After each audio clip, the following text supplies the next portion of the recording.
so I would love to bring Friedana and Chanel. Okay, I did it. Okay, recording started. Thank you. Yeah.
We're going to call this meeting to order.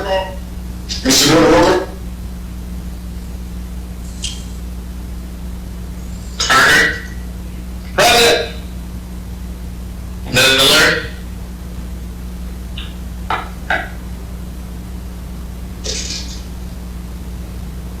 Present. Angela. I'm here. Stansky. Present. Taylor Burks.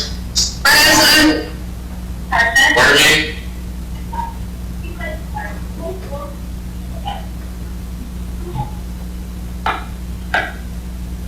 Waterman.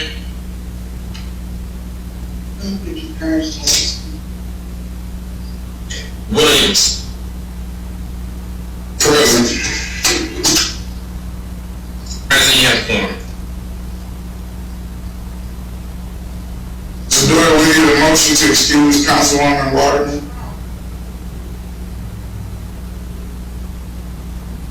Move. Support. It's been moved and supported. Any discussion?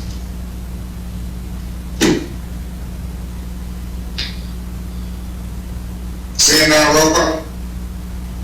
Miller.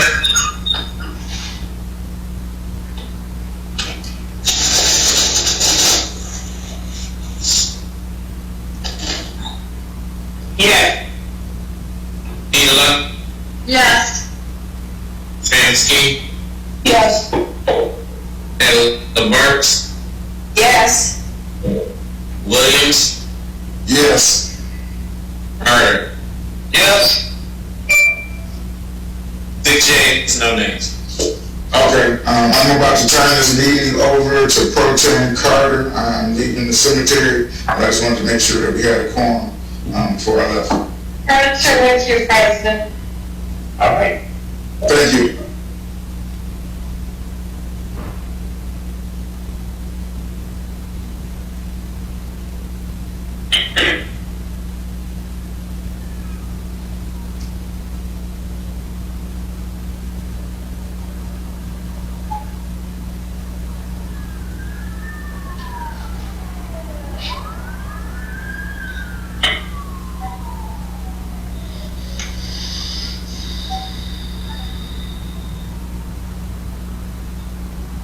President. Yes. How you doing? it's on you. It's on you now. Okay. You must be meeting with you. Okay, I'm trying to navigate on my phone right now. All right, I'm with you. We're down to the amendment to the approval of the agenda, I believe.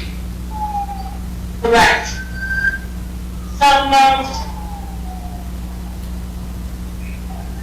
I get a Are second? there any changes to the agenda, Mr. President?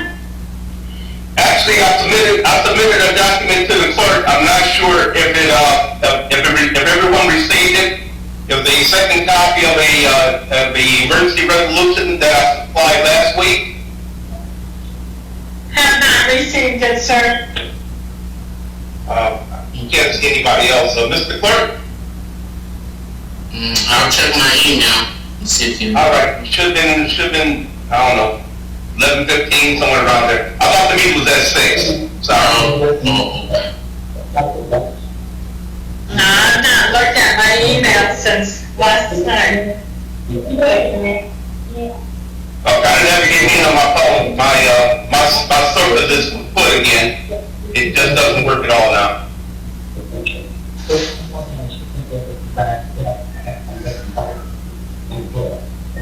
No, I see, and I'll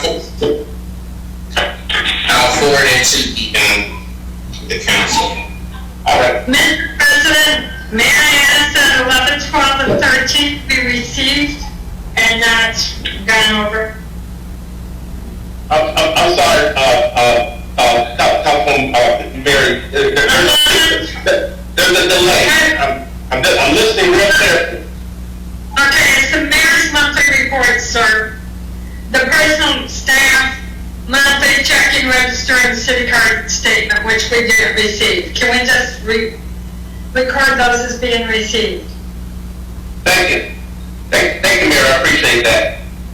You're welcome. Thank you. I'm gonna have to drive to a different location, but there's like a 3-second delay. All right. Mr. Mayor, or Mr. Pro Tem, may I go forward with meeting then? Yes, please. I'll find the location. All right, so we have amendments to the agenda, amendments to and approve of the agenda. Mr. Clerk, I think we need roll call. What are the amendments, please? I'm not clear what the amendments are. The amendments that, from the mayor's report that I'm asking to be removed, or to be accepted as is the personal monthly staff report, the monthly check register, and the credit card statement, which credit card statements have not been received yet. Yeah, they have been, they are on the report. They are not on the agenda, Madam Mayor. They're not on the agenda. The report is on the agenda. Okay. Madam Mayor? The staff report will be presented personally by the HR director who's here. Okay, Madam Chair, Madam Mayor, I am chairing this meeting until the President Pro Tem comes back. And what I'm going to tell you is the personal monthly staff report, there is no report received. So therefore, we have nothing to go over. The city credit card statement, no report was received. That is on the agenda, so we have nothing to go forward with it. The only thing that we have received, and we can all look at those, and we can contact Ms. Williams if we have any questions. Thank you. Mr. Clark, I believe we need... So if I'm clear, Madam Chair, you want items 11, 12, and 13, 11, 12, and 13 to be received. So then you need a move and support. Correct. So I need you to... Is there a move on this? Move. I'll support. Oh, you're back. Thank you. Yeah, I'm trying to pull up the rest stop over here. Okay. Roll call, Mr. President, or Mr. Clerk. Okay. Peterman, Yes. Fransky, Yes. Taylor Bird, Yes.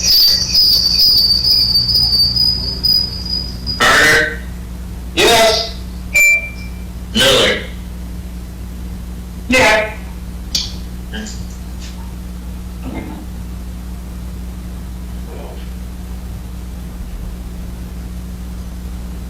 Now, may we have roll call or a movement to support the approval of the agenda as it is amended?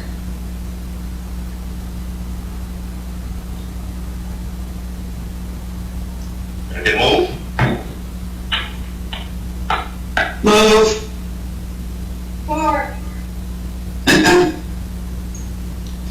Thank you. Next, so I'll call around Stransky, Yes. Taylor Burks, Yes.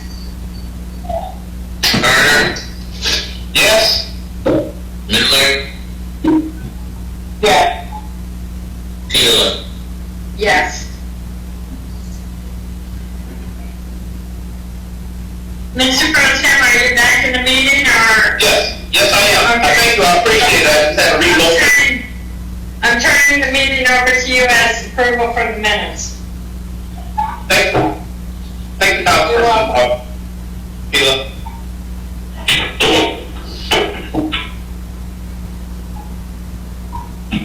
All right, the approval of the minutes for the October 27th. October 23rd comes first. I approve the minutes for October 23.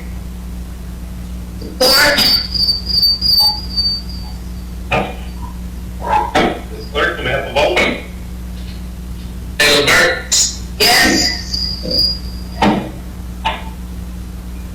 Carter, Yes.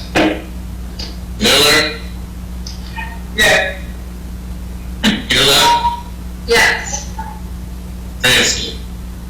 Yes. 5 yeas, no nays. Approval of the minutes for October 27th. So moved.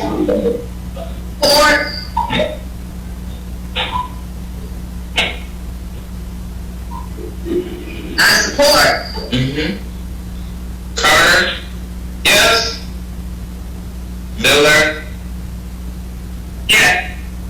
Pila, Yes. Stransky, Yes. Taylor Burks. Yes. 5 yeas, no nays. Oh, great. I'm not sure exactly what part I might have missed coming in. I think we had the public comment, Mr. Clerk. Right, yes. And I have not received any public comments. All right. Moving on, the special presentation. Item 3 for reopening of the Pontiac Youth Recreation Enrichment Center. Yes, Mr. Chair, we do have several members of our staff who are here to give the report. We did have the open house, announcing the opening, which has been done for process over the last several months. So we do have an exciting array of programs to offer with the careful licensing of regulations that are put in place, particularly with regard to COVID-19. So we do have a presentation of this, a special presentation today about the PIREC programming, including the extended hours we're doing, particularly as many families are combating trying to work, and also children who are attending school virtually.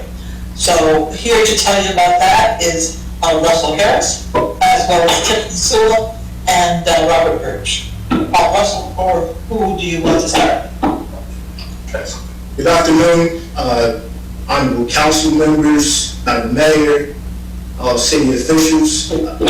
Russell, I'm the executive area director. I'm here working with the PIREC staff, and very excited. We are open, so very excited to tell you all the good things we have happening here.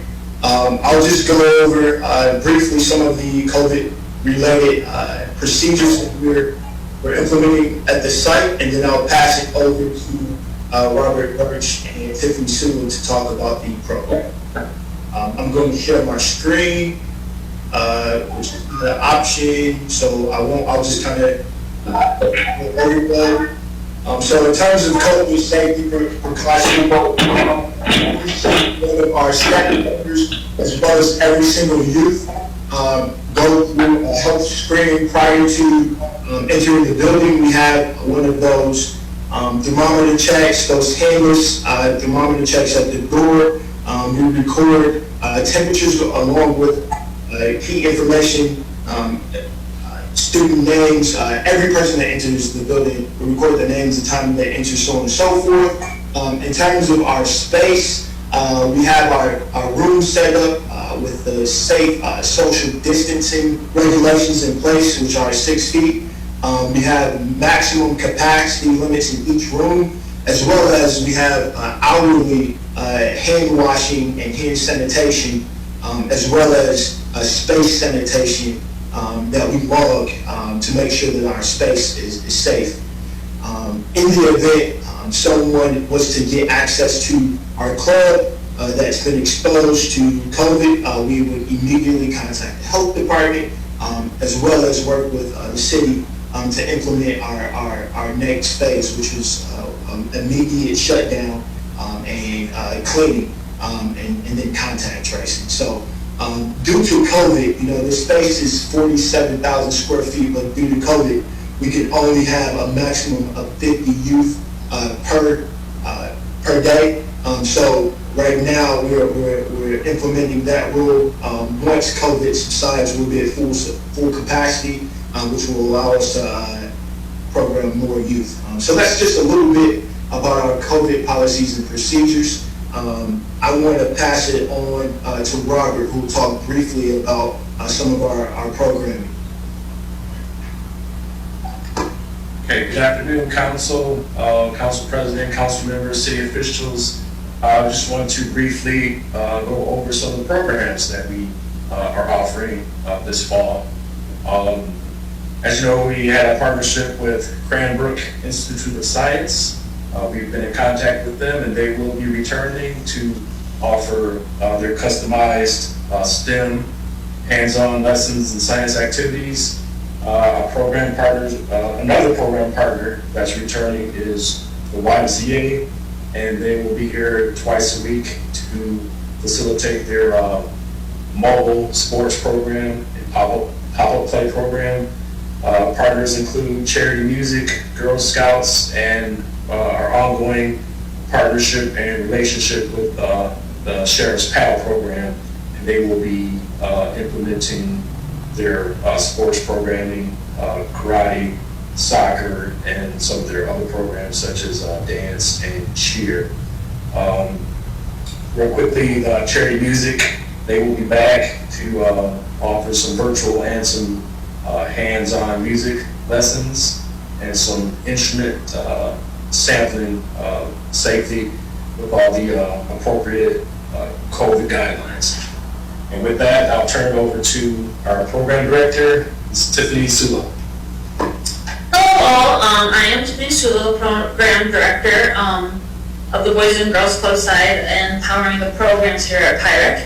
I wanted to tell you about some of the Boys and Girls Club programs, signature programs that we offer here at PIREC.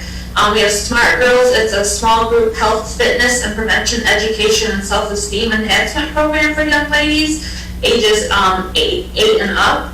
Passport to Manhood, it's the same as Smart Girls, but for boys. It promotes and teaches responsibility in boys ages 8 to 17 with specific aspects of manhood through highly interactive activities with targeted efforts to engage young men in discussions and activities that reinforce positive behavior. We have Torch Club and Keystone Clubs, which are community service groups and leadership groups for boys and girls 10 to 18.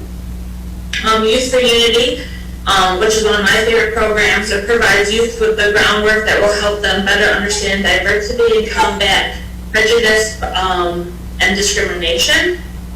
Book Nook, that is a new program that we are offering this fall. It is a literacy program through Brilliant Detroit, pairing youth virtually with a tutor for all literacy needs.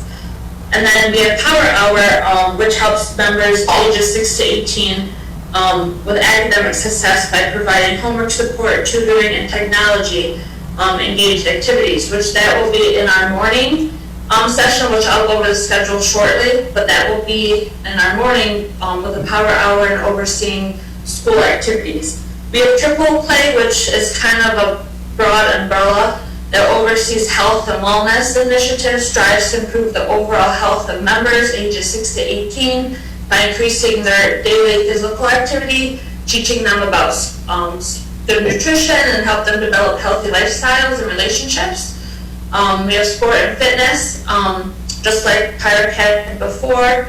We have youth sports leagues and fitness groups, social recreation, which will help with the cognitive and behavioral skills that youth need to help be healthy and productive. Holy Guard University and industry clubs, which are new to Pirate, that will help with entrepreneurship and financial opportunities for youth and help them dive in deep and learn about savings accounts and bank accounts and setting up for college and for the future. We have Healthy Habits that kind of goes with the triple play, that it's designated to incorporate healthy living and active learning in the club experience. And at Pirate, it emphasizes good nutrition, regular physical activity, and improving overall well-being. We have the arts, of course, which is visual, digital, performing, and applied arts. And we have a new program, docu-series, which focuses on older members, viewing documentaries and that pertain to their lives, and sharing those with the other youth of the facility. All these programs will be in person, and then some of them will be virtually as well. So we're able to give the kids the opportunity to see virtually if they're not able to come to the center. Overall schedule for the day at Pirate. Members, we open at 7:30 a.m. Members can come in to do their morning work or their schoolwork until the afternoon. They will be fed breakfast and lunch provided by us in OSHLA. We have our learning pods, which is, we have 5 classrooms available right now with 10 youth each, with an academic support specialist in the morning that will oversee their Google Classroom or Zoom, whatever they have going on for schoolwork, making sure they're completing their assignments, assisting them with any needs that they may have. And then in the afternoon, we have all of our program partners and programs that Robert and I just went over with. And we close at 6 p.m. So our hours are 7:30 a.m. to 6 p.m. Monday through Friday. And then I'm going to turn it over to Robert to discuss a little bit about our sports. Yeah, so briefly, post-COVID, we are putting a plan together to bring back to the city, along with Boys and Girls Clubs, our citywide youth sports leagues.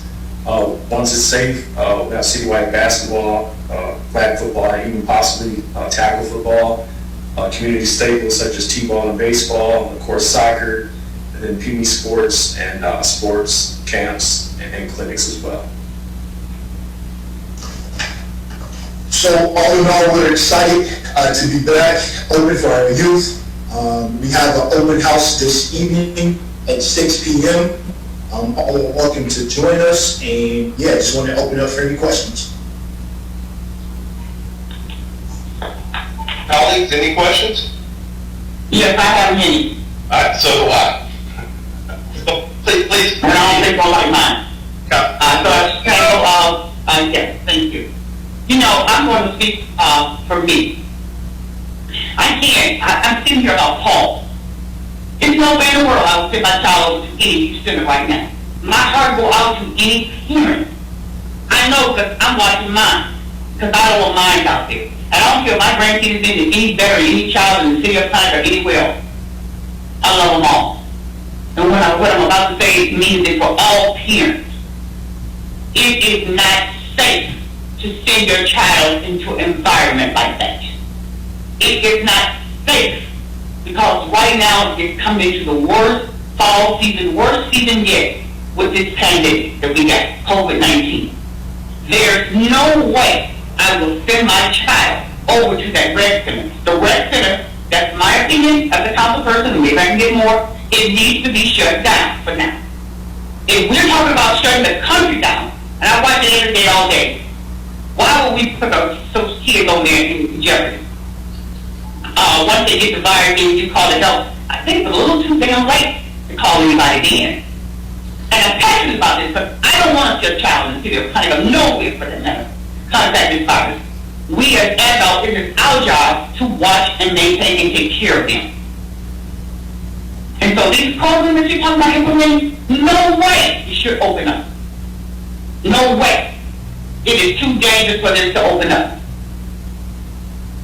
Russell, if that's a question, I take responsibility and I will answer that question. If you Well, you're going to be responsible here, and I'm just going to put it on record.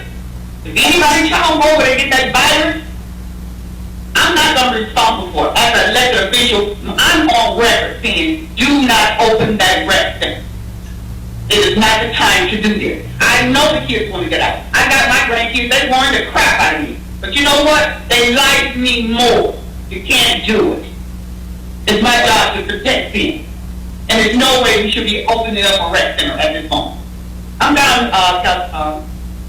Any other president today. Any other colleagues have a question? Because I have many also. Mr. Pro Tem, I do have my hand up. I'm sorry. I believe you. I'm sorry. I just got this one little screen I'm looking at. But go ahead. I do have some questions. The number one question, because I am a grandparent, and I do believe that my children have the right to make the decisions for their own children. Do you have these kids sign waivers, or do you have their adult parents sign waivers that we are not responsible as a city if We have waivers as part of our registration process that parents sign off on in order to be able to gain access to our facility. Have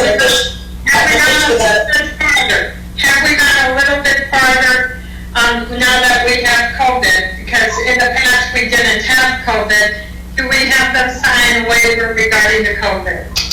Yes, ma'am. It's a specific waiver in regards to COVID that parents sign off on, as well as Boys and Girls Club through COVID. So since March, we've been open to serve parents who may not have the luxury of staying at home with their youth.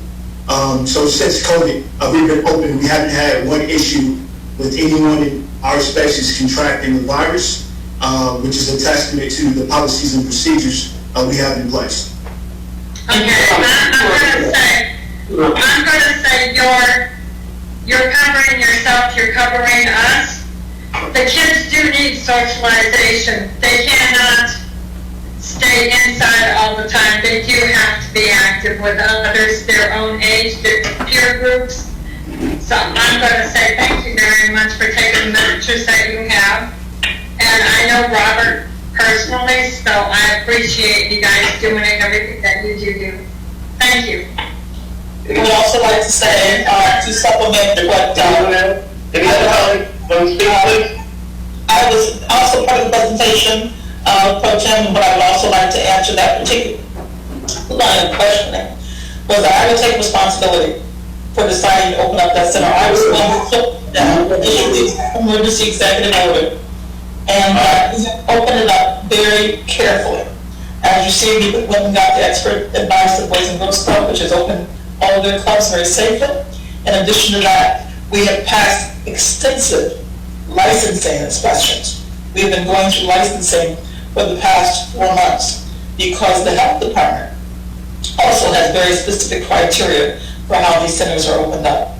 So we have done that very slowly, very carefully, because the children are very precious to me. And I would not want to make a decision in which we were really responsible for causing. I guess if I had the opportunity to speak on that, I would say I would deny any admittance to that building, especially for the fact that the schools themselves are not open. And I can't open up a city building to become a babysitting facility for parents who work home. And that's all it is. I don't see anything else. I have yet to see how many members we have on a payroll. Even the commingling of funds we have for our messages, and that also includes the Boys and Girls Club and other things.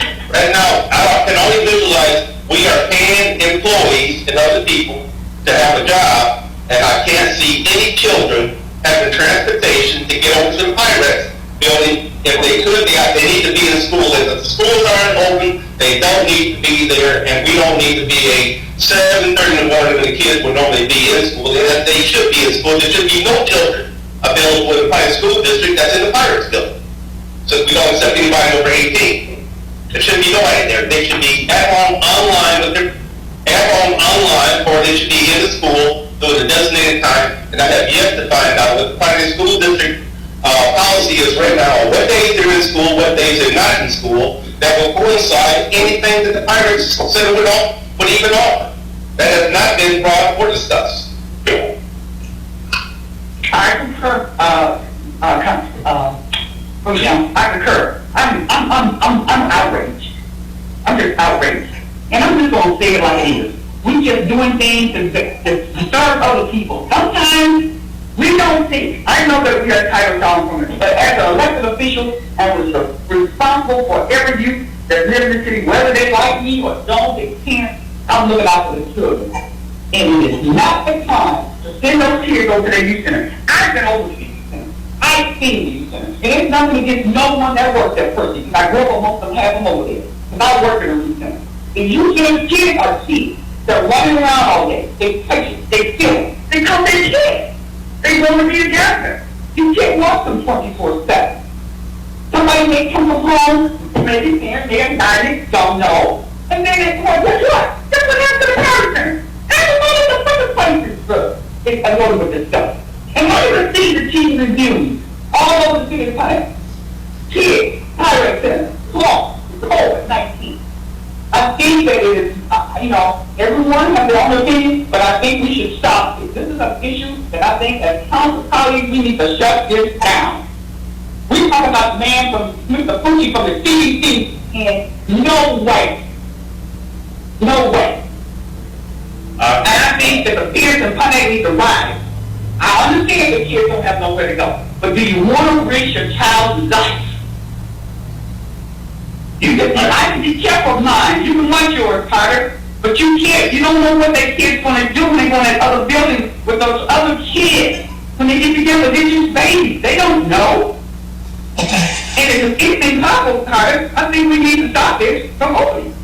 I agree wholeheartedly. I would not let my grandkids go into that building period. I can't be in school 24 hours. And let's be honest, Carter, you and I both know that building was never sanitary before the COVID. I'm going to put it out there. I know what I'm talking about. I've been over there. It's filthy in certain places. It's not clean in certain places. And I don't think I'm no better. And I was born here, but I was raised in Pontiac. I love Pontiac. And I'm not speaking from anger. I'm speaking from emotion, from caring for my residents. Do not allow your children to go up in there. I guess at this moment, Councilperson Miller, I guess I would request from all our council colleagues to please write a letter memo. We can send it back to the clerk so we can change these ideas. That way we won't be talking to the atmosphere that people don't know what we're talking about. I think that's right. We got to protect that. And get it to the public record how we feel about this project, whether it's up or down, that it even needs to open up. Or does the city itself have the authority to open the building when the schools themselves are not open? And is the city going to be responsible for babysitting for all these children because they have to get to work? That's their responsibility. Taxpayers are not being paying for babysitting. Yes. I would like to hear from the city attorney regarding this. Mr. Chubb, do we have the authorization as a council to close this center down? If we've already given money to it, we've already opened it up. Yeah, thank you, Councilwoman. This is for everyone that's on their phone. This is Tony Chubb. Can you turn your microphone up? Sure, can you hear me? I'm sorry. Sure, can you hear me now, Mary? I can hear you now. Sure. So a couple of things just to step back through a few statements that have been made. The money that is raised by the millage is what operates the youth center. Nothing is commingled. When we have closed the PIREC and went through the process of reopening it and the planning for that with both city staff and our partners at the Boys and Girls Club. We did so using both the Boys and Girls Club's tremendous experience at reopening facilities throughout Southeast Michigan, as well as using the best practices as set forth in executive orders and subsequently issued by the CDC and by the Michigan Department of Health and Human Services. The PIRAC in its current state and under all of the policies that we have is beyond clean, and it meets all of the requirements that have been issued regarding what should be done to maintain a clean facility.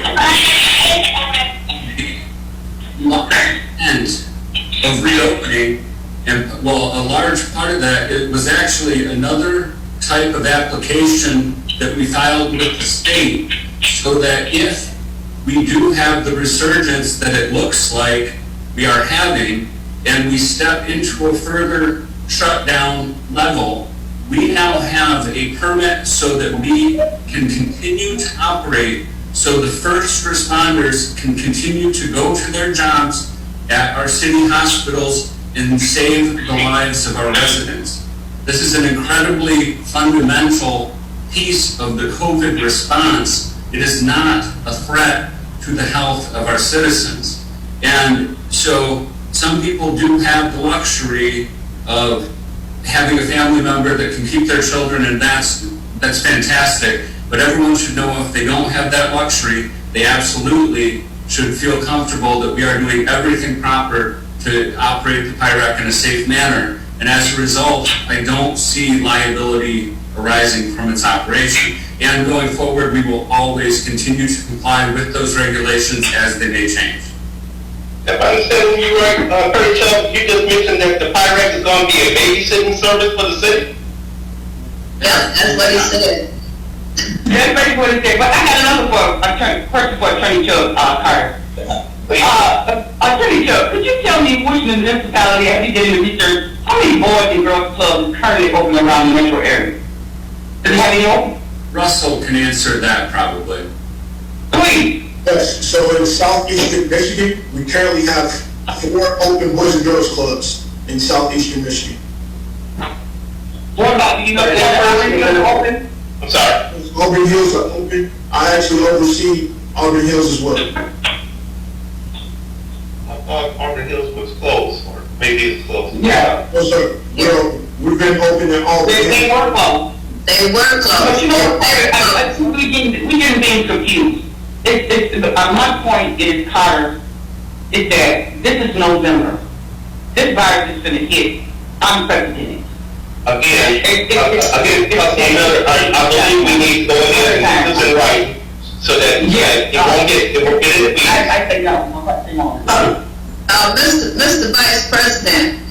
Yes, Councilperson Byrd. I am totally against this. I am a member of the YMCA and have been a member for a very long time. And they are closed and have been closed. And they send us emails, they send us cards, letting us know when they will be reopened. And I am a paid up member out there. So why would we put our children into that kind of environment?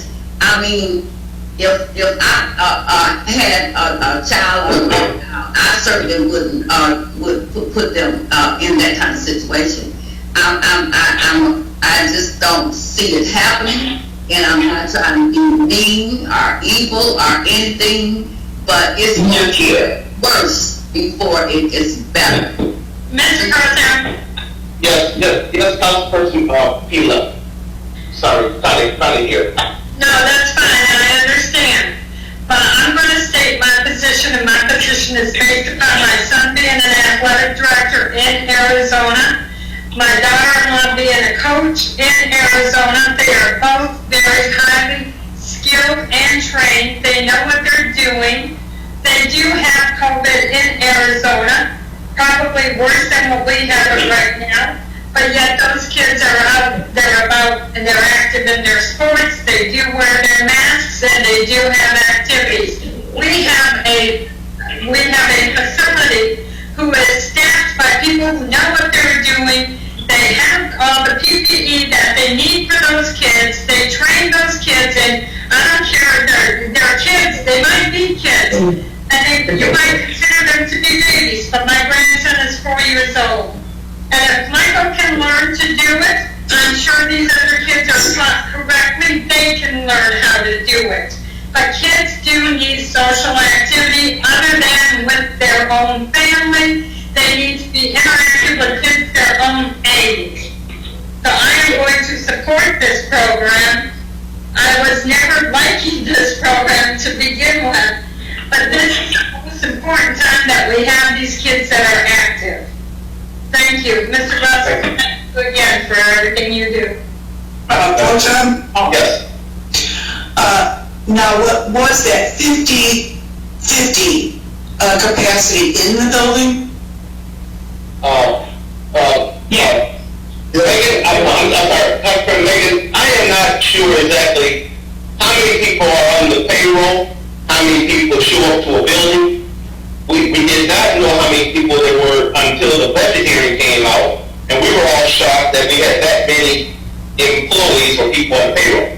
No, I mean, as far as children, was it capacity 50? That's what I'm saying, because Mr. Russell, can I answer that? 14 people, if I remember correctly, in that building, not including the kids. My point is this. Russell can answer those questions because he's there with those kids every day. My point is this, we have a lot more than 50 children, if it is children, you have to clarify for me, that don't have anybody that would be going there. So it seems, why are we having it open just for the 50 children? I don't hear so much of a problem with the sports, which would mostly be outside, the distancing, the masks, but yeah, for 50 children, in this pandemic, it is just, the numbers are just rising dramatically. So somebody can clarify that. Yes, we can clarify that, Councilwoman, if you allow Russell Harris to answer that question, how we're going about the numbers as required by the CDC and the Michigan Department of Health. Yes, Mayor, she mentioned it. So the CDC's recommendations, large recommendations, the Department of Health's recommendations, along with the best practices of national nonprofits that are open, that have been open during COVID. We follow all of those policies and procedures. We consider all of those policies and procedures, which got us to the maximum amount of 50 youth per site, no matter the square footage and no matter the max capacity of the site. We keep it at 50. I wouldn't approve of it. I wouldn't vote for it. I would like to have some dialogue with at least the superintendent of the school, someone that handles children, find out exactly how many children are available. Are the children allowed to come on the school? I would be more supportive of the children being in the school and after school with contact tracing. Maybe they can go to the Pirates and sports. Other than that, for them to be there mornings through the evenings, no. I don't see any use for this. I think we should. I would be happy to have that conversation with you, Pro Tem. Those are my decisions. I'm overseeing the process. Also, I have to make sure we have the proper licensing and the protocols. And also, Councilwoman Doris Taylor Brooks, I also want to note that the YMCA is one of our partners at the IREC. In fact, they run the Sports Pack program, which is a Association Outdoor Sports program. So it's been a very careful process. And this was just a special presentation. I thank Russell and Tiffany and Robert and all the people they have brought on that have trained assiduously and making sure that this was a safe operation, that children are very precious to us, and to me particularly.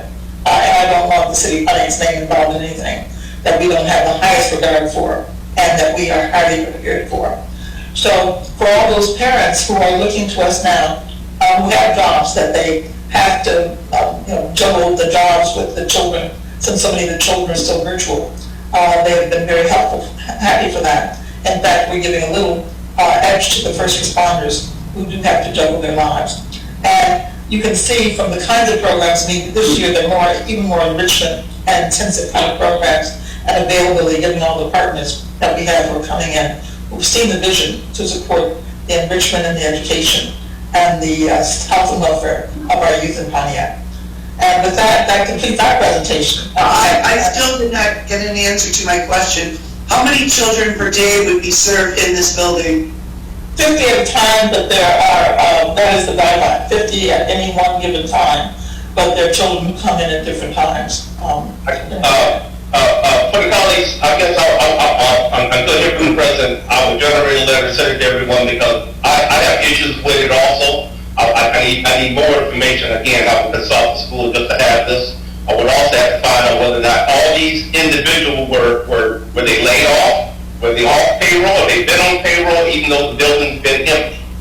Those are questions that remain unanswered. I brought it up before we public started. That's how we got to the budget hearing. That's how we found out how many people that were on staff.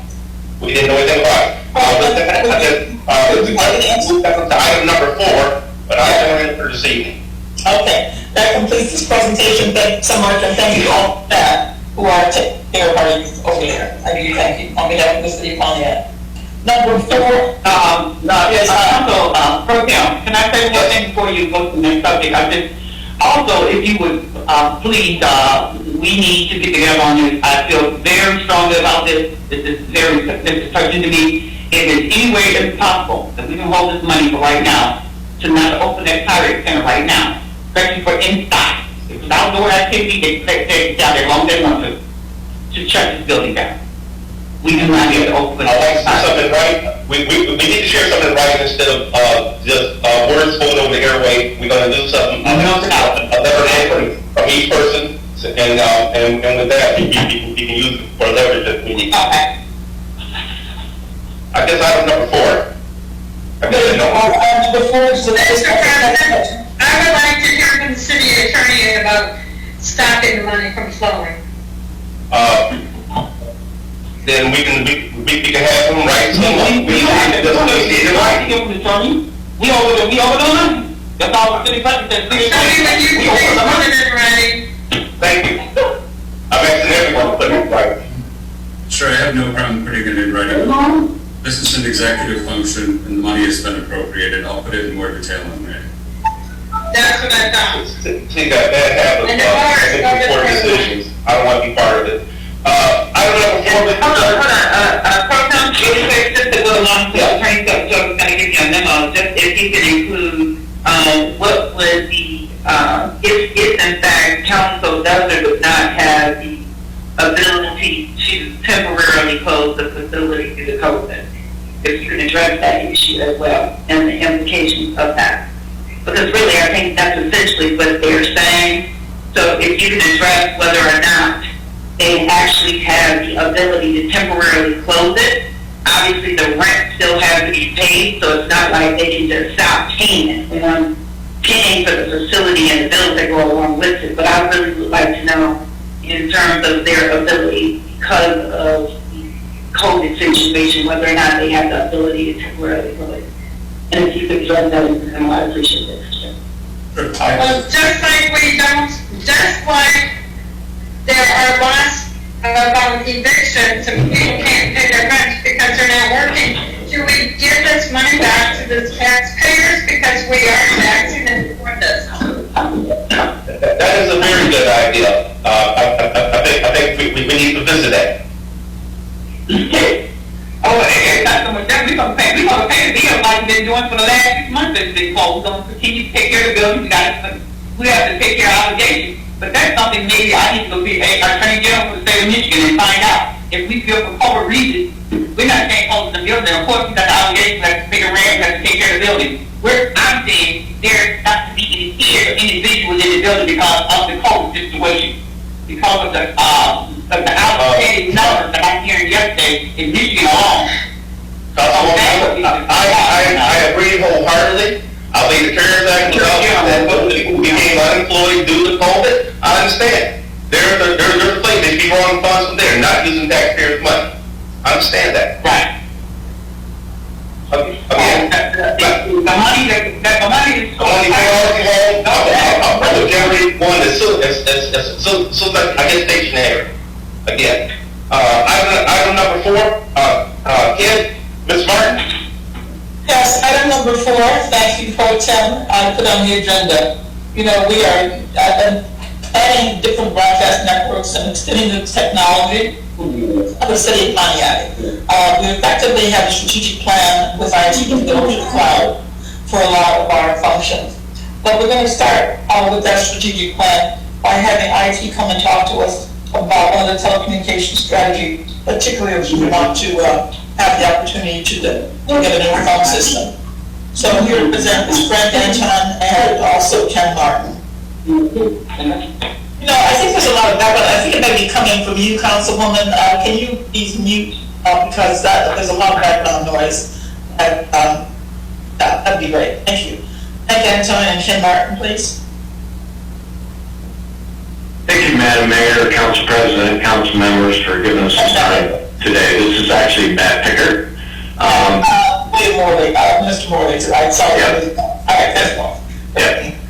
So my name is Matt Pickard. I'm the Client Services Manager with Insight. We're an IT solution provider that provides IT services for the city of Pontiac. So I'm going to go ahead and share. Oh, it looks like it's disabled. So I think everybody has. If you had Matt, the sharing ability.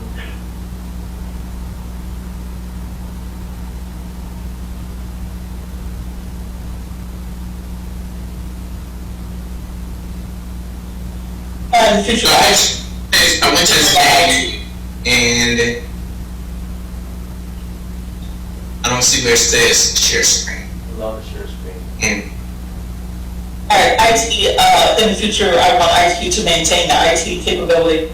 We'll let the chair run the meeting, but we want IT to continue to broadcast as we have been, so we won't have these glitches and these problems. Okay, I can. I think included in the agenda packet was the information that we wanted to talk through. So what I'll do is I'll just go ahead and do so. So what we want to talk about today is the City of Pontiac Telecommunications strategy. So we're going to touch on what the current system is and looks like. We'll talk a little bit about what the new strategy is, and then we'll speak to estimated costs and timeline, and then open it up for any questions. So today, Let me do this. I know that you should be able to share. Share now.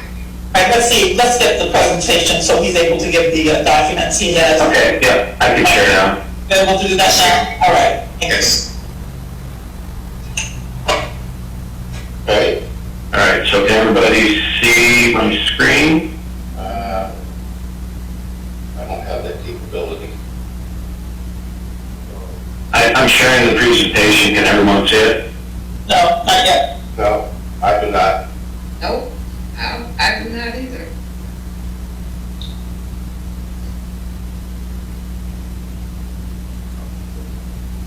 All right, what about now? Yes. Yeah. Okay, all right.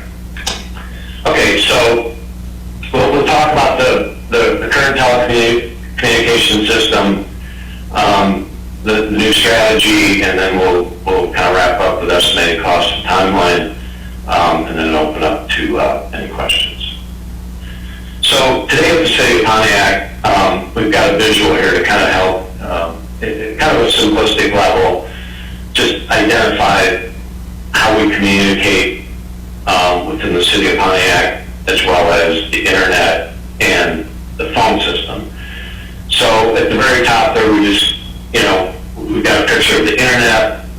Everybody has access to the internet through a connection through City Hall that's provided by AT&T. We actually have a dedicated link over at the court, also through AT&T, that provides a connection from the court to City Hall and then out to the internet. For all the phone calls made within the City of Pontiac, that system resides at City Hall, and there's equipment that's down in the what we call the computer room downstairs. The actual lines and phone numbers are provided through AT&T. The current phone system itself is a system from ShoreTel. It's an IP-PBX. The city's been using it for about 10 years.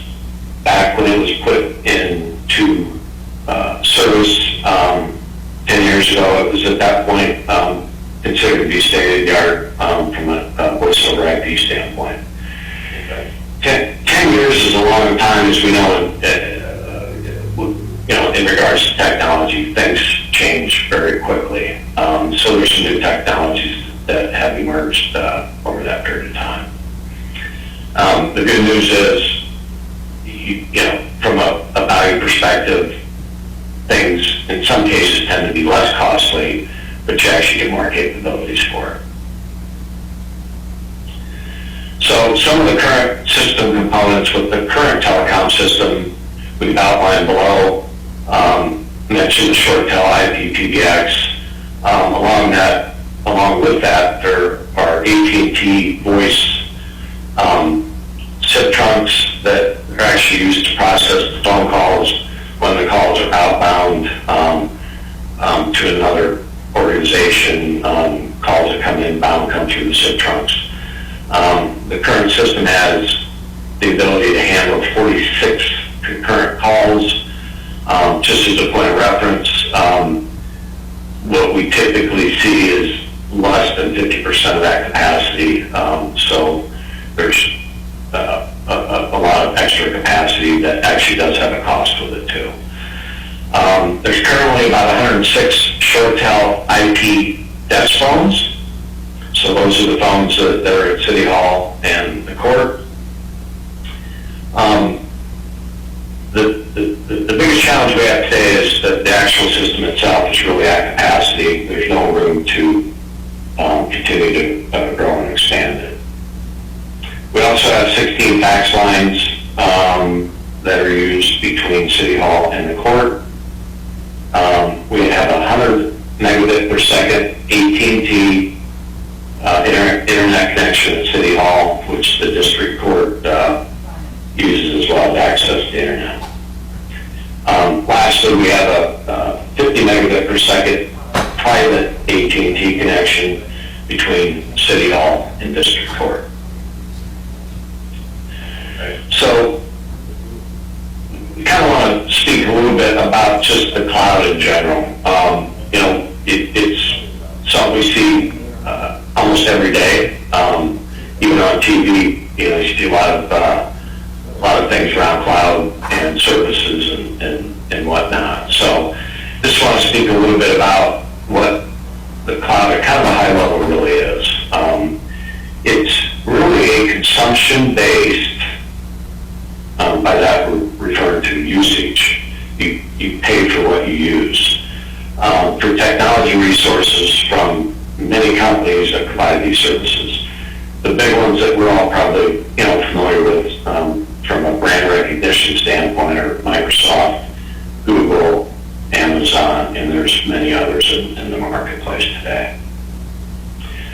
The hardware is provided and maintained by the cloud providers instead of locally at the business location or customer location. So earlier when we were referring to the phone system that actually the hardware resides within City Hall, in a cloud solution scenario, the hardware is actually provided by the cloud provider. And one of the things that goes with that is the cloud provider actually maintains the system. That doesn't mean they administer all the features and functions of it, but they do maintain the hardware. They make sure it's in a secure place. They provide the power, everything that goes with kind of what we refer to as a data center. Many companies in the past couple of years, but I think even with COVID, we've started to see at Insight a bit of a continuing trend and almost ramp up, if you will, with organizations that want to start leveraging cloud services. Specifically today, what we're really speaking about is what's referred to as UCaaS, and it's a cloud-based unified communications as a service solution that will save the city money and add additional features that don't exist today. We spent some time over the last 6 months evaluating some of these new technologies and providers. So this is a different view in regard to kind of what the architecture would look like. One of the first slides we had showed a very basic picture of the system as it is today. This here actually depicts what it would look like in the future with a cloud-based UCaaS solution. So we've got the cloud up here. We've got a picture showing that the telephone system would reside in the cloud, and that would be the hardware aspect of it.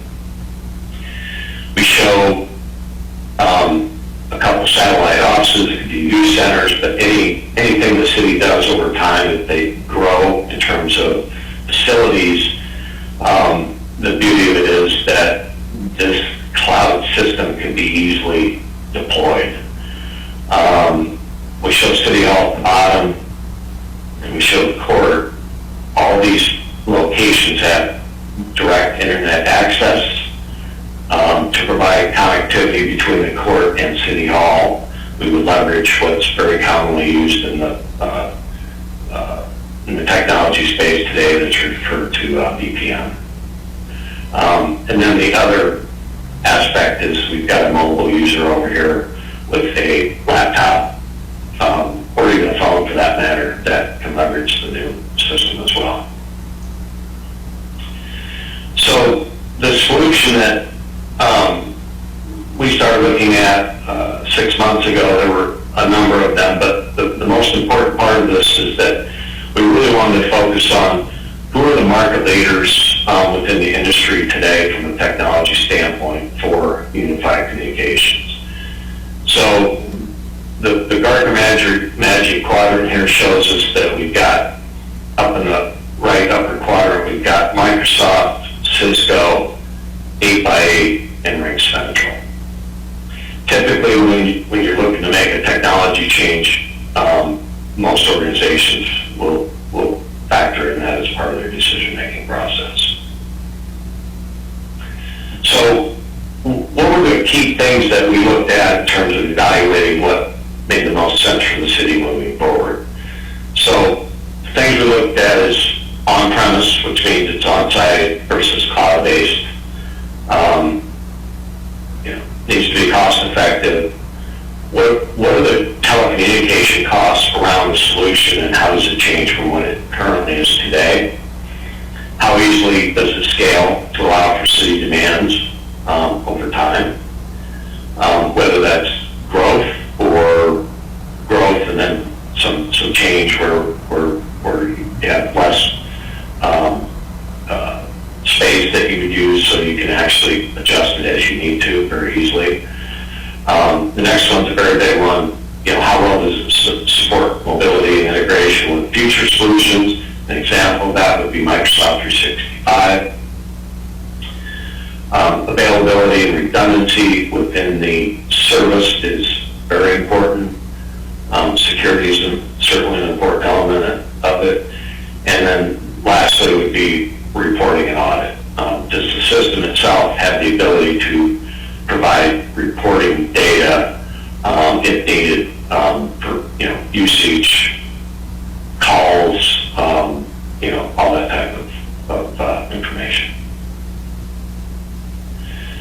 So when we actually worked through the evaluation process, we looked at an on-premise solution from Fiscal, which was in the Magic Quadrant and has been a market share leader for on-premise voice communications. We looked at specifically 2 UCaaS solutions. One was by a vendor or partner called 8x8, and then the other one was Ring Central. Ring Central being the leader in the upper right quadrant. So we evaluated all three solutions, working with the partners and gaining information, understanding specifically how it would fit within the city, and made a determination that Ring Central was the best solution for the city. And also one of the benefits is Ring Central is actually also a partner with AT&T, who provides the network services for the city of Pontiac. So this slide, I won't spend too much time on it, but it talks about pure cloud advantages. Everything on the left shows kind of what we refer to as traditional on-premise services, where you've got hardware on-premise. Everything on the right here shows one of some of the extra value that a cloud solution can provide is it's agile, flexible, it's efficient, it's based off usage in terms of users. So there again, it's one way to manage the cost around it. Couple key items here on the Ring Central solution. They do have the industry-leading reliability at what we refer to as the 5 nines, which is 99.999% of uptime. And they also do provide service level agreements around their availability. And they also have the industry-leading customer support that is certainly important with a solution like this. There's some added features and kind of capabilities within this solution that don't exist today with the ShoreTel. One being that we essentially can use a person's mobile phone as a desk phone. In other words, you can attach the person's direct number to their cell phone. Obviously, their other number would work as well. But it's much like the soft phones where you can actually have it running on your computer with your regular phone number. It does the same thing with a mobile phone. There's other things such as messaging, also kind of referred to as chat. That's a capability that can be certainly used. And then one of the bigger ones as well is what we're doing right now. We're using Zoom as the platform for this meeting. This solution would include that. So as part of the service, it's got conferencing, whether it's audio or video. So what are some of the new components that would make up the new telecommunications system? City Hall would still have an internet connection of 100 megabit per second. District Court would have its own new internet connection of 100 megabit per second. There are some things around the implementation in terms of one-time costs that would be part of the solution as well. There would be no more annual maintenance fees specific to the phone system that exists today at City Hall. The system itself that we kind of referred to earlier would actually be maintained by Ring Central. It would be managed from an operational IT perspective by the IT folks at the City of Pontiac. So that would be Frank and Ken and Kim. They would actually administer and manage the system. Lastly, there was a budget of $125,000 in this fiscal year for a new phone system.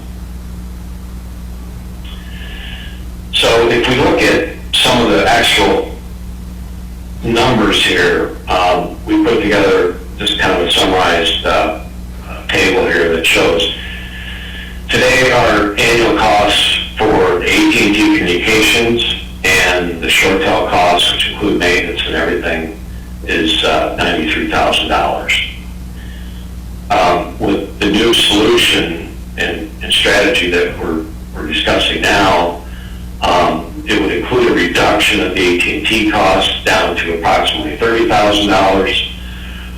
It would add in the cost for the the UCAS services from Ring Central at approximately $26,000 for a total of $56,000 on an annual basis, which result in a estimated savings of $37,000. To actually implement the solution, there are some one-time costs to bring the new system online, such as the phones that currently are on folks' desks. They would be replaced with newer phones, and there's some other things from a kind of network security perspective that would also need to be done as well. So, what's the timeline look like? Just to kind of paint a real high-level picture, kind of broken into two what I would call major top milestones. One is the approval process for procurement, and that's going through all the steps that are outlined to kind of bring it from where we're at today to where contracts are signed, the equipment that needs ordered is ordered and received, to the second major milestone, which would be the implementation, and that's doing some of the IT work to implement and bring online the new system, train everyone, and make it part of the city technology solution. Thank you very much. I'll open it up for any questions you might have.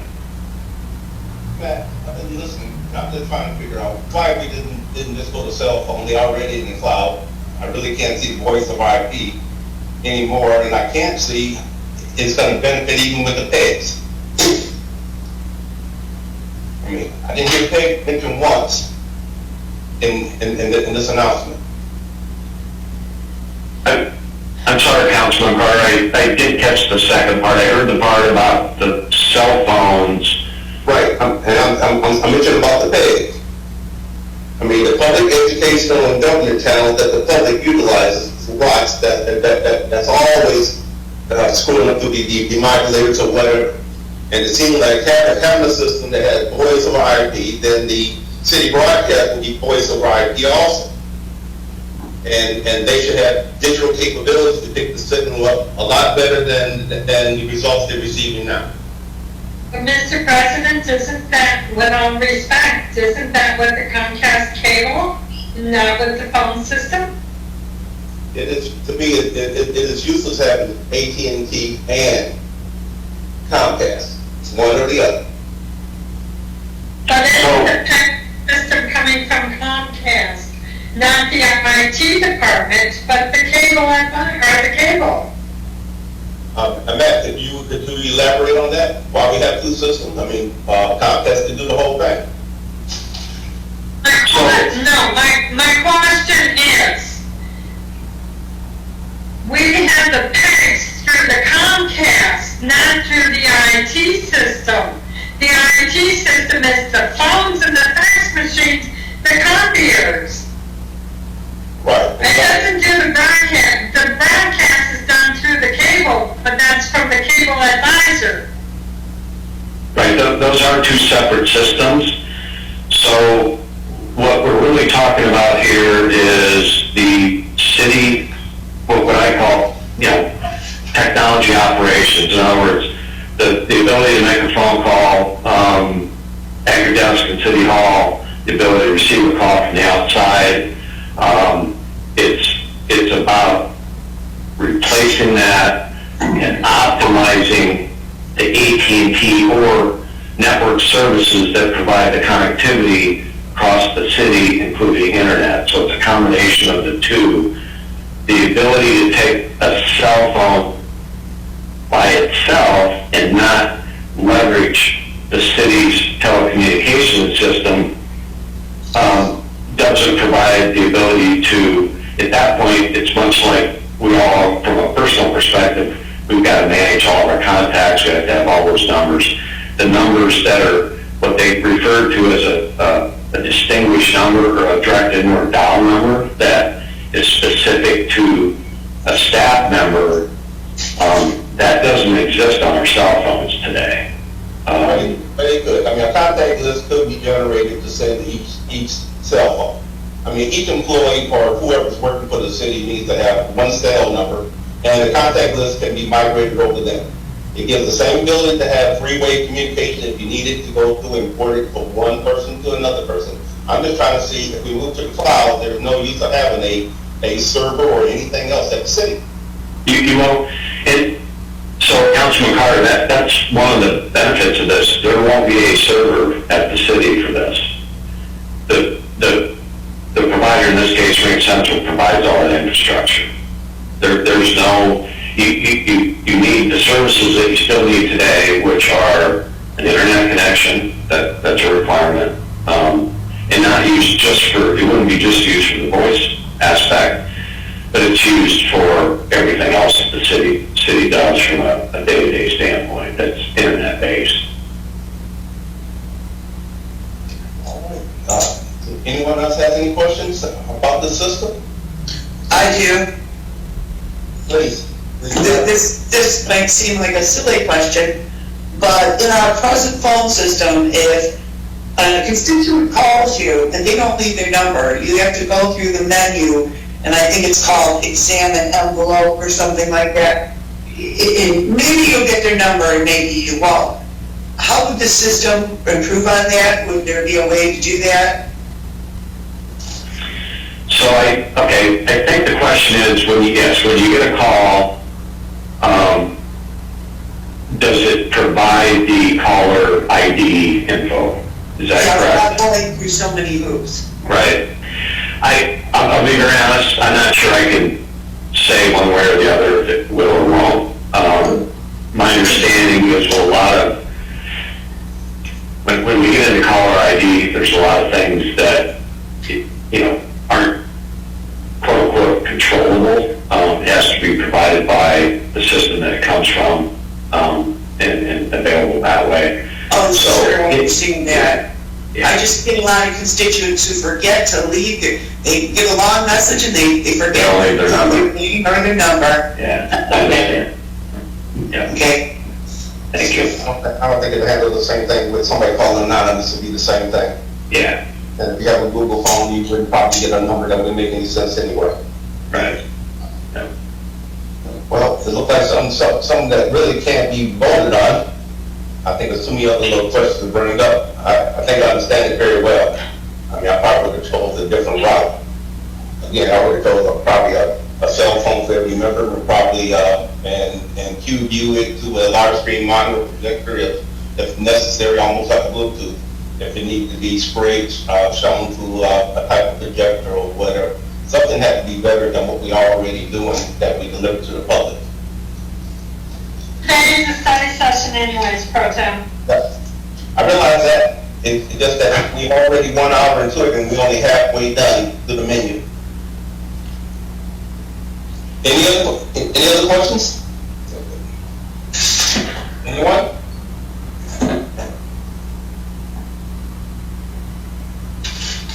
I guess not.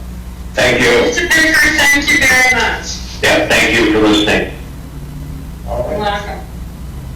So according to my little list, we have a resolution available. We do, sir. We have a resolution from the Tolling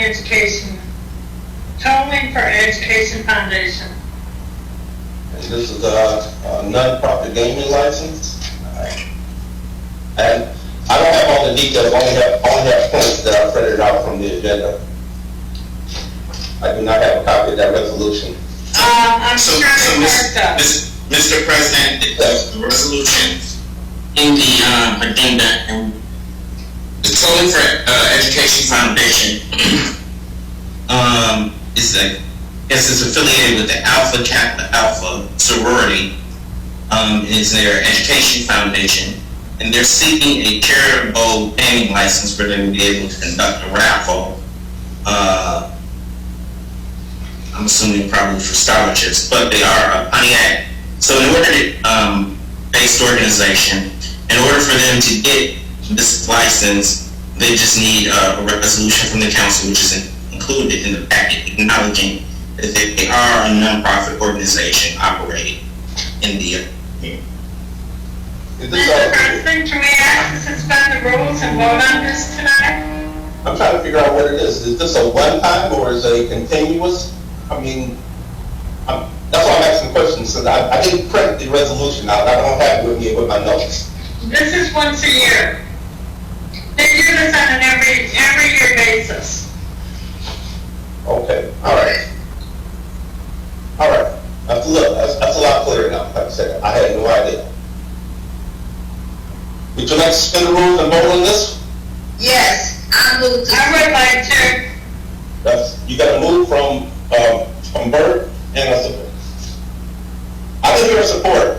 I'll support it. I actually asked to have it done, but I'll support it. Okay. So this place now moved by Bert. Supported by Pila. So Carter, Yes. Miller,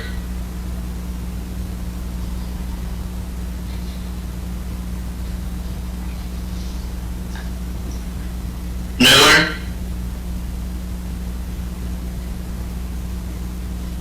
Pila, Yes. Kransky, Yes. Taylor Burks. Yes, 4 yeas, no nays to suspend the rules. I'll move that we pass this gaming license. support.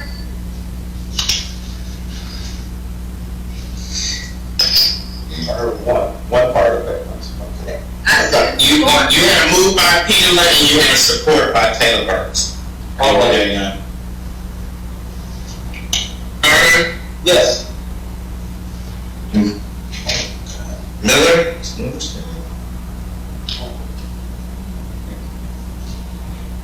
Pila, Yes. Kransky, Yes. Taylor Burks. Yes, 4 yeas, no nays, Mr. President. Hey. Next item on my agenda.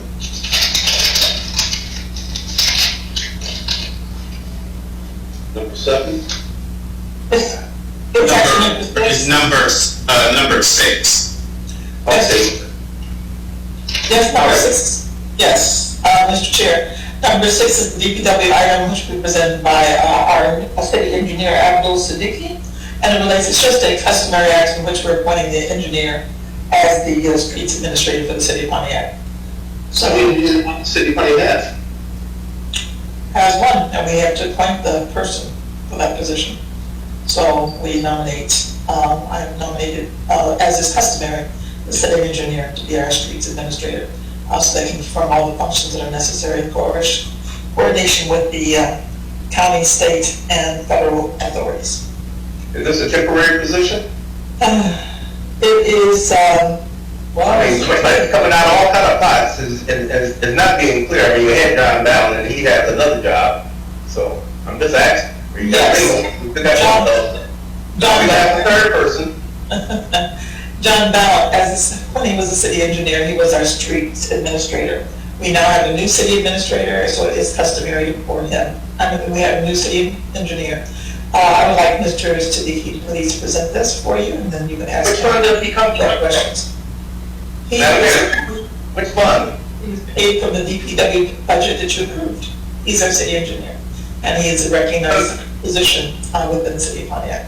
I'm so glad. John is no longer with us, Mr. President. I was gonna say, yeah.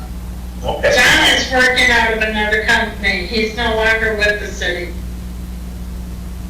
He worked for C, which is a consultant civil engineering firm with the city of Pontiac. Yeah. Okay. Mr. Siddiqui, would you present this? Yeah, good afternoon, Council people. Pleased to meet you. I think this is my first meeting here. So as the mayor mentioned, I'm the new city engineer. Public Act 51 of Michigan State requires every community, every municipality to assign a street administrator, and customarily that's the city engineer in cities. So this is what this resolution is for, is to appoint myself as the street administrator. If we have, It is within that. All right. Can you tell me where you come from? Where were you an engineer before? So I was at the City of Detroit DPW for 3 years. Before that, I was with a consultant in Columbus, Ohio. We did road designs and highway design. And before that, I grew up in Michigan here. So I graduated from University of Michigan Ann Arbor and grew up in Canton. Very good. Thank you. Thank you. Anyone else?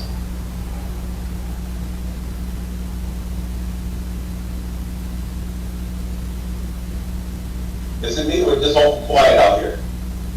It's quiet. Okay. Since we got a road project coming up, how does the members feel about voting for it? Voting for this individual? I think it's a good thing. I would like to suspend the rules. I support it. All right, let's move to that. Mr. Clerk, take the motion to go ahead and suspend the rules, please. So it was moved by Peter, supported by Taylor Burks, suspend the rules. Miller, Peter, I don't see her on the, yes. I don't see Miller on the screen. Ramsey, Yes. Taylor Burks, Yes. Carter. Yes. 4 yeas, no nays. Move on to go through and take motion, take a vote. Mr. President, I would move that we accept Mr. Siddiqui as our city engineer. I support. Okay. So take a it's not really a city engineer, it's a streets administrator, that's what the. Oh, I'm sorry, as our street administrator, excuse me. with our engineer. I still He's our support. engineer already. I still say we need him. And I'm very good. I'm glad we have money to spend on a lot of things other than what the. And I know I've talked to Dan and I talked to Al Cooley about him today as well. All right, Mr. Clerk, can we take vote, please? Peter, Yes. Shramsky, Yes. Taylor Burks, Yes. Carter. Yes. 4 yeas, no nays. All right. Thank you, council. Welcome, Mr. Siddiqui. The next, may I proceed on, Mr. Chair? Number 7 is also related to the DPW, and this is to explain what the Baldwin Avenue project is authorizing me to authorize this agreement with the MDOT. It's the same agreement, Mayor, that showed up in our budget with limited information? It shows up in your agenda packet, and the information is in your agenda packet, Mr. Chair. I referred when we voted in the budget, the same question, that this is about the traffic lights, the street lights, the walk, that didn't take care of. I'm Baldwin from Home to Walton. Exactly, the one that asked the question that did it have capabilities for the hearing impaired? That wasn't answered. Mr. Pro Tem, these are street lights, these are traffic lights. They're not parking, they're not directed traffic for walking across the road. These are street lights in the middle of the road, the intersections for cars to stop. All right, that's all. They're going to be replacing those lights. Yes, and it would prevent Mr. Siddiqui, he would like to present this particular agenda item so you can understand what it's going to do. All right? So this particular item is for the optimization of those signals, so to determine what the time should be. So it's what's called a preliminary engineering agreement, and we would recommend that council authorize the mayor to sign the agreement with MDOT, so we can then apply for reimbursement for that work. I guess I have one other question that I've never asked John on this. Does this also have to be Are these traffic signal poles, are these the ones where they have capability of controlling the 5Gs on top of them? Or just traffic lights? I'll have to look into that. This project started before my time, but I'll take a look at it. I would Is appreciate Mr. it. Ringo available? He is here, yes. Yes, I am. Can you explain? Your microphone is on, Dan. Can you hear me? Yes, I can hear you now. What I was saying is I don't recall, I don't have an answer for that, so we have to look that up. All right, I'm satisfied. Any other questions from the colleagues? Because I would like to sit, I need to sit down and have this package in front of me. I guess I would have to postpone that one to next week so I can get a better understanding of what it is and just traffic lights. Yeah, that's fine. What I would like to just point out is it's been a year since this agreement was originally sent over in November and last year, and it seems to have gotten lost, and it never got delivered to DPW. So we're coming up against a deadline to sign the agreement. And if we're not able to sign the agreement on time, we'll be missing out on the opportunity to get reimbursed for, I believe it's about $6,000. I'm pretty sure the DPW did not receive the package that you're engineering for the city of Pontiac in a timely manner. I'm not sent that over to the city, and yeah, we did not receive that in a timely manner. President, Yes. if I may, I went into lengthy conversation with Mr. Cooley and Mr., what the heck is Jack's son? Mr. Katie. About this, Mr. Katie is also an engineering consultant who has been here with us for years. And this is all traffic lights that would slow down on the exhaust emissions because they would change the speeding of the lights. And they are also, energy efficient. That sounds like some good factual information to have for a meeting and not a timely notation form that we have to vote on a contract. Dr. Taylor, didn't you receive something like this with your DPW subcommittee? No. Excuse me? Didn't you receive something of this nature with your subcommittee? It would have been about a year ago. Yes. Maybe you can help lighten the picture here on what's going on? If it was a year ago, it's not in my brain.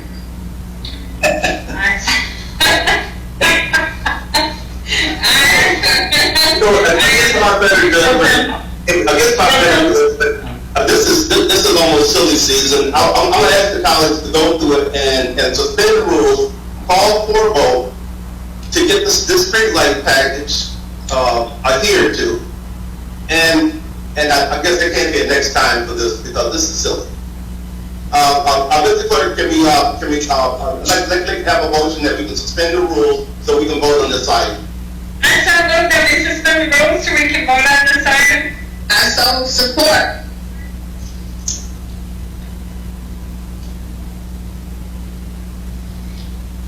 Lansky? Yes. Taylor Burks? Yes. Carter? Yes. Wheeler? Yes.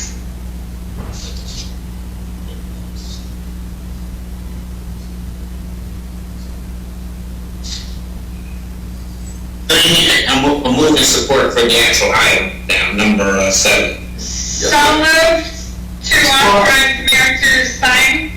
Support.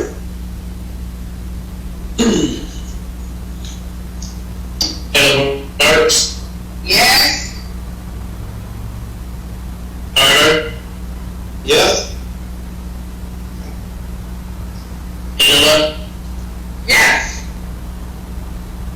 Yes.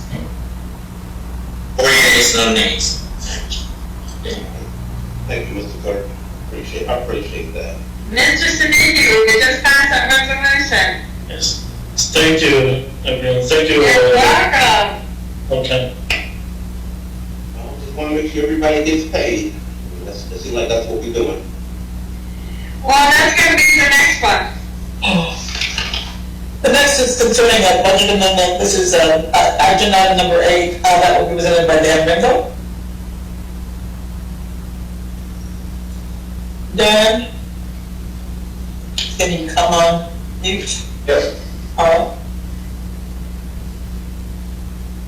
Number 8 is a resolution to approve a budget amendment for fiscal year 2021 to reallocate $125,700 of the council adopted budget expenditures for the general funds park ground maintenance department and factual mowing services expenditure accounts within the general funds park ground maintenance department major streets fund and local street fund. So this is for our landscape provider, RNA, where we are, today we paid about $220-something thousand, I'll give you the exact number. The contract that was approved in March of this year was for the bond pricing was for $464, but obviously the money was not, it was totally not in there for these services so far for the whole fiscal year.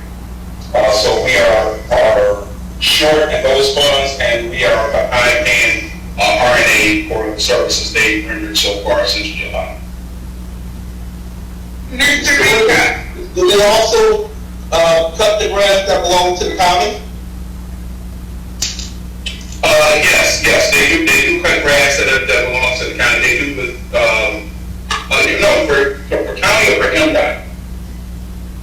County. I'm just asking because there are fields. The fields aren't getting cut. So I'm just asking. This the same landscape? No. These individuals, I believe, are doing strictly city of Pontiac and MDOT. All right. Thank you. Yep, thank you. Mr. President? Yes. I have a question for Mr. Ringo.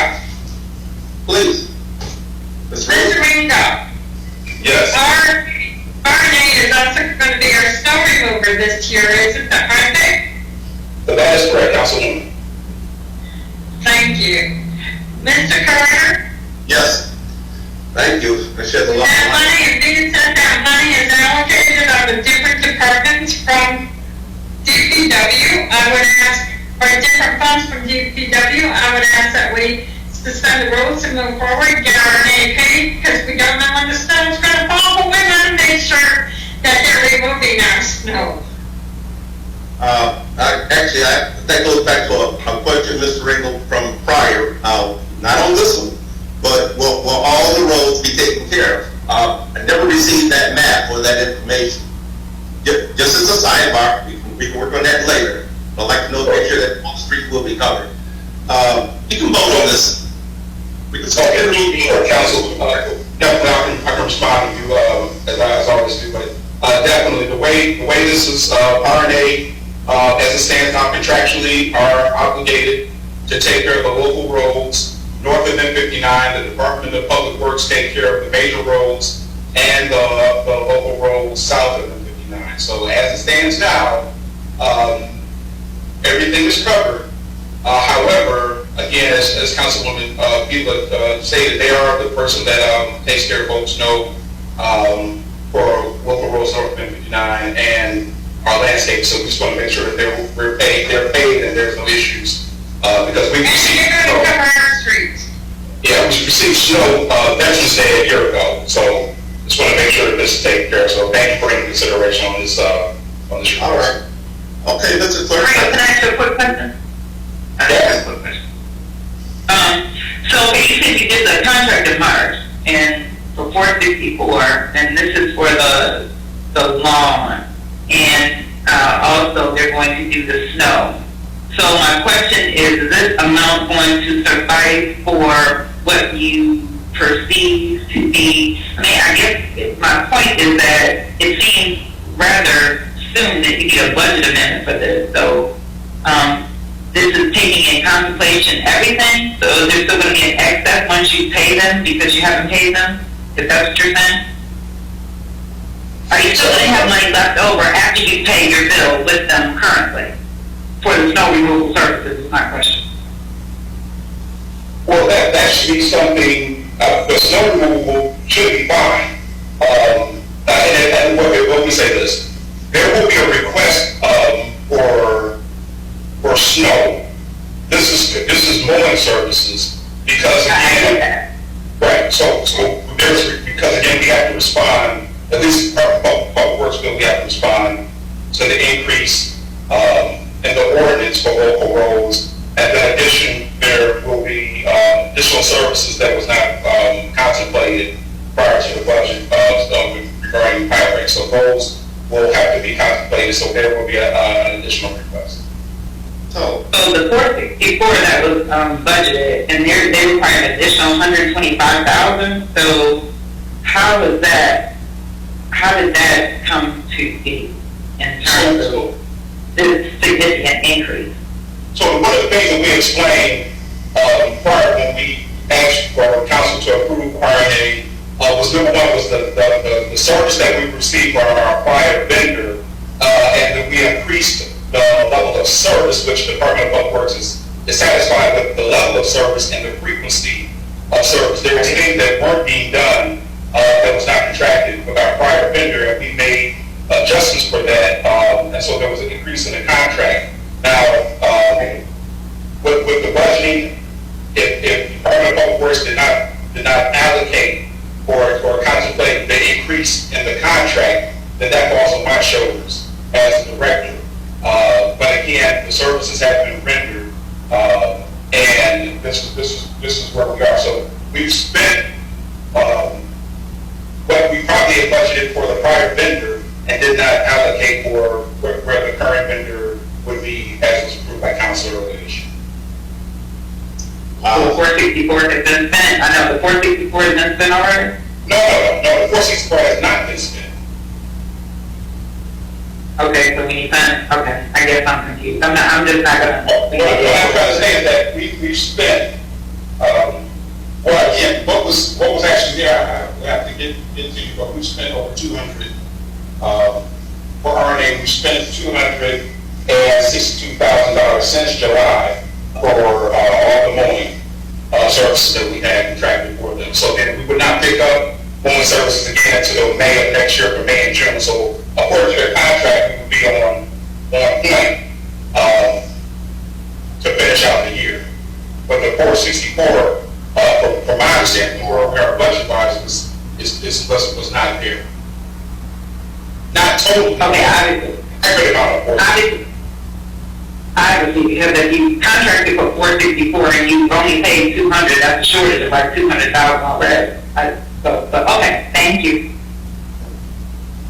So, am I clear, Attorney Sharp, that the 125 will make up the, I mean, really, it's not in front of us. Is this 125,000, Mr. Ringo, part of the original 400 plus? This amount should get RNA caught up. That's not what I asked. Was the original 400 plus $1,000 supposed to take care of all the line cuttings, and we short 125,000 because of what? Additional services they provided? What services were provided that wasn't agreed upon in the almost $500,000 we already allocated? No. Okay, so maybe I'm not being clear. What I'm saying is that the contract amount from our prior vendor has increased because the frequency, number one, the frequency of cuts that we're receiving, as well as additional areas that was not being provided. So we had an issue, a service issue with our prior vendor regarding the complaints. We adjusted for that, hence why the contract is significantly more than was the prior vendor. Then I guess, was there documentation provided, Mr. Ringo, of these additional? I mean, right now, this is almost a gentleman's agreement that we said the city has X amount of property, but we only cut so much. so many times a year, and then you come back with the additional money because we got we do this every year. I'm pretty sure it's the same amount of property that gets cut that was budgeted. What additional property? Is this the Pyrex? Is this Center Point? Who else are we cutting that added to our budget? Council President, if I can, this is Tony Chubb. The way that we drafted that contract was on a per cut basis. This is how we always draft it, and then we estimate how many cuts we're going to need throughout the year, and that's what the budget request is based upon. It's the same as we do for major snow plows in the way that we budget for that and for salt purchases. So, it's based on a unit amount with an estimated amount. Here, because of just fair weather, the grass grew more, we had more cuts. We didn't mow any additional properties beyond what we originally estimated, which are just those city properties and the MDOT properties under this contract. From the piggyback, I think that it's not about additional. I think that's what Attorney Chubb said, that's what Mr. Ringo said. It wasn't enough money in the budget for that. Period. And I just wanted to be sure, because, we exchanged a lot of property. I just want to make sure that, without having in front of us exactly what's getting cut and how many times it was cut, or at least a list of lots. There's a trust factor dealing with the executive side and spending money. And at the same time, coming to the council with we need $125,000 for additional cuts. And I'm just not believing it. I will go through it. Mr. Chair, if it would be helpful for the council, and I think it might be given the discussion, I will ask Mr. Ringo for the next meeting, which will be the formal session, to bring to you a comparison of the number of cuts from last year's budget with the number of cuts that are being provided with the new benchmarks for service and for frequency of cuts and standards of care that we have instituted this year as compared to last year. So I think those statistics will show you the difference why the DPW is requiring more money to keep that increased standard of care for these lots that council has requested that we do. So if you can do that, Mr. Ringo, bring those statistics for us, including any additional lots that were not covered in the old contract that are covering this year. I think side by side showing those statistics as comparison will help council to see why the additional costs are here. All right. Well, we can do that for the formal session next week. We can post it for next week. I believe we had item number 9. Yes, number 9 is we now have the first, one of the first large reimbursements from the COVID-19 reimbursement through the CARES Act, and this is regarding to the public safety that was allotted as a reimbursable item. So this has already been measured out, and Mr. Williams is here to explain how this revenue will be received, and to authorize us to present a budget amendment protocol so that we can see. If you'll excuse me for 1 minute, Mr. Pro Tem, we have movement support to move this in advance to suspend the rules. We need to remove that move and suspend. Yes. Or that move and support. Yeah, Mr. Clerk, we need to remove the move and support since the mayor graciously will provide for additional information for the formal meeting. I don't believe we ever did formally do the move and support to suspend laws. You talked about it, but you didn't actually move and support. So we can postpone that for our formal meeting. Fine. Mr. Williams, will you, I'm presenting that for you. Yes, the $629,000 has already been received from Oakland County. That was the pass-through that they received for the months of April and May from the state for the reimbursement for the shared services. So they passed that through to us, and this resolution is simply to accept the $629,000 that we've already received. Do we have an itemized list of what the CARES money was used for, reimbursing the county?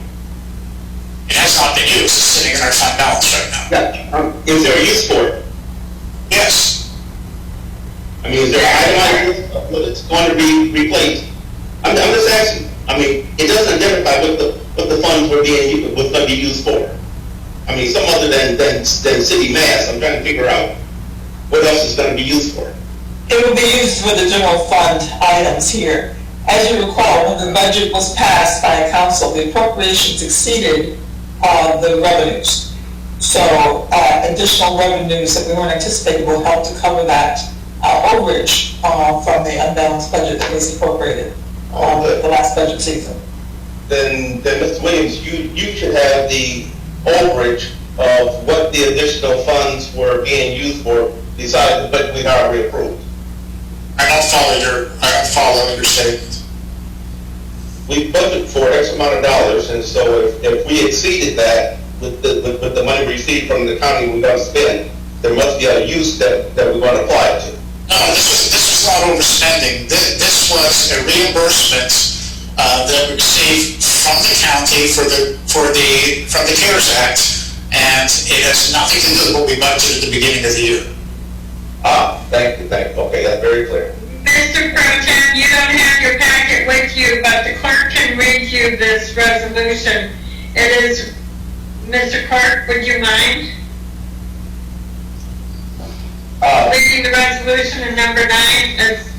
Mr. Clerk, I have a copy of the resolution in front of me. I just didn't have any other details to go with it. I think that's what it does. Mr. Pro Tem, you're asking questions what this is for, and it states that it's for the reimbursement. It's for regular and overtime payroll for the public safety and the health reimbursement.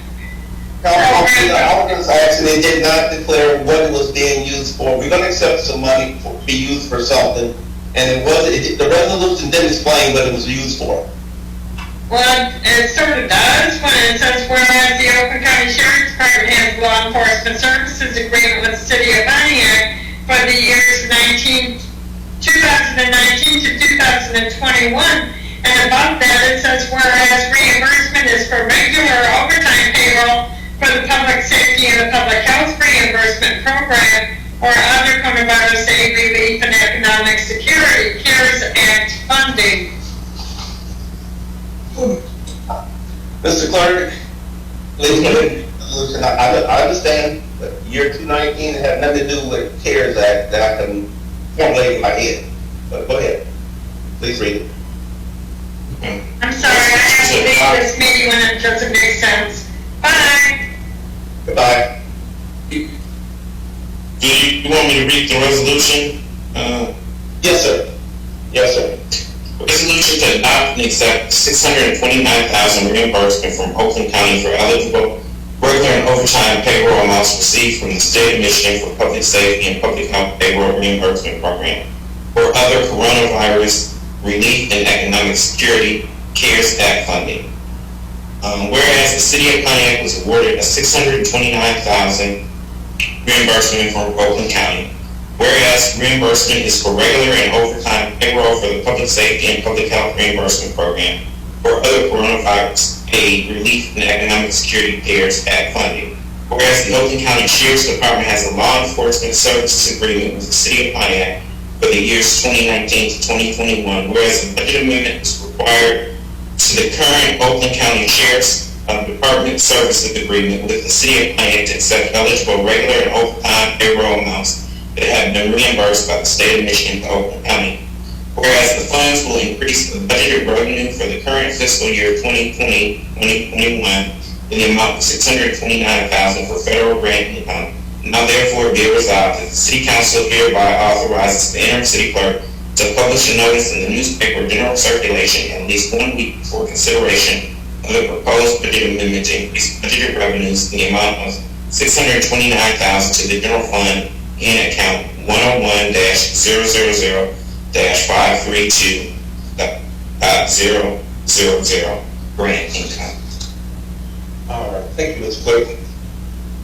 I think we need to accept this amount and put it into our funding. Can I get a move of support? So at this point, you don't have enough members present. You only have 3 members Okay. remaining. for general information purposes, that we can move it on to next week, Mr. Clerk. Yeah, I guess this will aid in the 21 budget, that it makes sense. I believe, the receipt, Councilwoman Mary Peeler coming back in, I think she is just logging in again. Yes, she's logging in. I'm right here. All right, so now you have your quorum again. You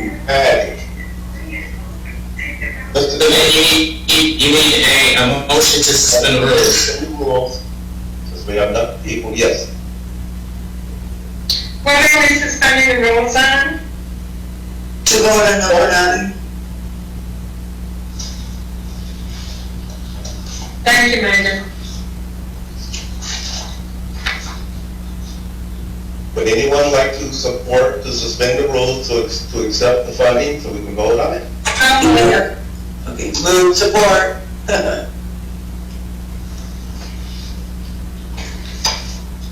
Phone calls.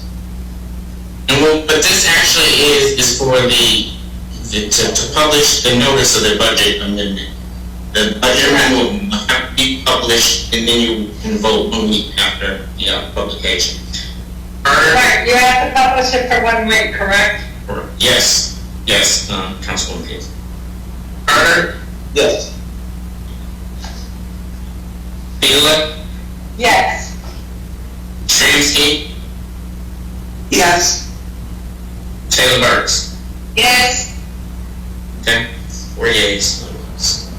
Okay. I wasn't sure if I'm pretty sure Council President didn't suspend anything else on our agenda. Oh wait,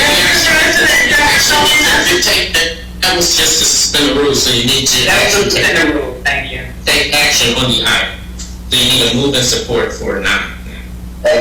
We just to publish, right? Just to publish, you can't act on it, just gotta publish. Correct. Thank you. Correct. All right, which is not mentioned inside number 9. All right. Kim, And Luke. Okay. Carter? yes. Peeler? Yes. Tramsky? Yes. Taylor Burks? Yes. Okay. That action is adopted. Thank you, Mr. Clerk. Item number 10. Yes, this last agenda item is regarding the, something we already discussed. It was published for a budget amendment, and this was to lift the finance director's salary in accordance with the recommendation that was put forth.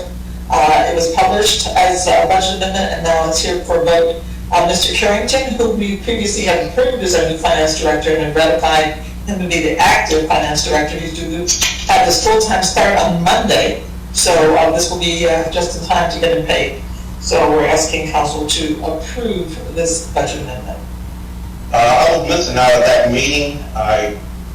Last I remember, it was the council had agreed to X amount to pay, and I'm pretty sure something must have happened between, I missed out on the meeting.